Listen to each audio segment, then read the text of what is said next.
교민 여러분 안녕하십니까? 소통하는 방송 NZYTV 뉴스입니다.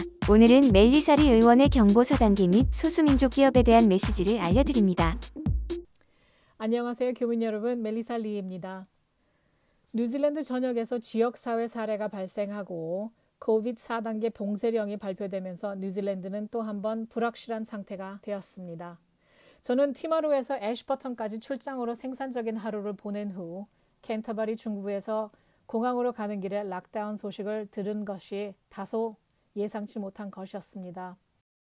우리가 여러 지역 사회단체를 방문하여 그들에게 필요한 아이디어에 대해 이야기하고 지역 상점 및 기업과 교류하면서도 락다운은 아예 예상치 못한 것이었습니다.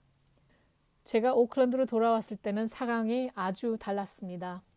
슈퍼마켓에는 거의 모든 필수 품목들이 팔려버렸고 수요일 아침까지 빵 선반에는 식빵이 한 봉지도 보이지 않고 겨우 베이글 한 봉지만 남아있더라고요. 제가 이 글을 쓰는 시점에서 우리는 추가 연장 가능성이 있는 레벨 4 락다운 상태 며칠이 지났습니다. 하지만 왜 정부가 정육점이나 식료품점 및 빵집의 문을 여는 것을 허용하지 않는지, 그에 대한 명확한 설명을 왜 하지 않는지에 대해 의문을 제기하지 않을 수가 없습니다. 이러한 사업은 우리 민족 공동체의 생계이며 위기의 시기에 우리를 위해 존재하는 곳들입니다. 지역 상점들은 우리에게는 친절하고 친근한 모습으로 늘 있었습니다. 그리고 그들은 대형 체인 슈퍼마켓에서 찾을 수 없는 제품을 우리에게 공급하며 이러한 문화적 지원은 다른 안전 조치만큼 건강에 중요한 요소입니다. 더 나아가 그들은 안전하고 효과적으로 가게를 운영하는 방법을 모두 알고 있습니다. 대형 체인 슈퍼들과 같은 식품 공급처이며 식품 안전에 따른 규정을 잘 이해하고 있고 비접촉식 서비스를 제공하는 방법 또한 매우 잘 알고 있습니다. 그들의 가게를 이용하는 고객들에게 좋은 음식을 제공하는 것과 안전을 유지하는 것이 얼마나 중요한지 또한 아주 잘 알고 있습니다. 여러 세대에 걸쳐 지역사회의 일부인 몇몇 상점 주인들은 슈퍼마켓과 데일리를 열면서 왜 이런 가게들은 열지 못하는지, 이것은 정부가 아주 잔인하고 독재적이라고 말합니다. 확진자 방문 장소가 늘어남에 따라 우리가 이용할 수 있는 가게들에 대한 선택권이 줄어들고 결국 이것은 더 많은 위험을 감수하게 됩니다.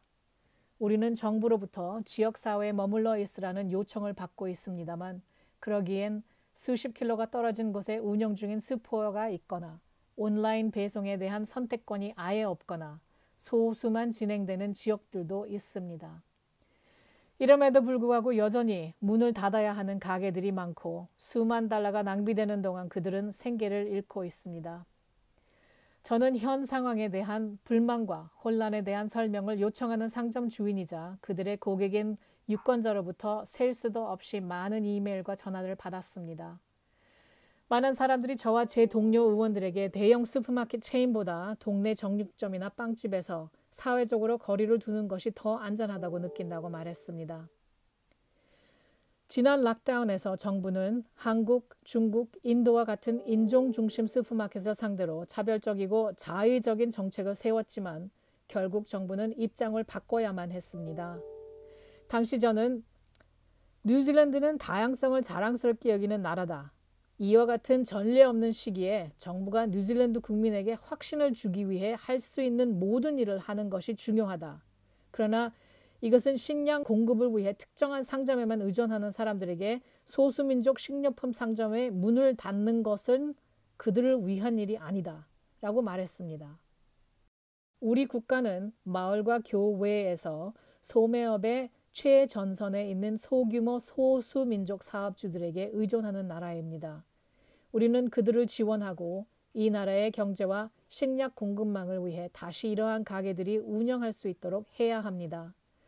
모두의 이익을 위해 안전하게 거래할 수 있는 곳에서는 반드시 거래가 허용되어야 합니다.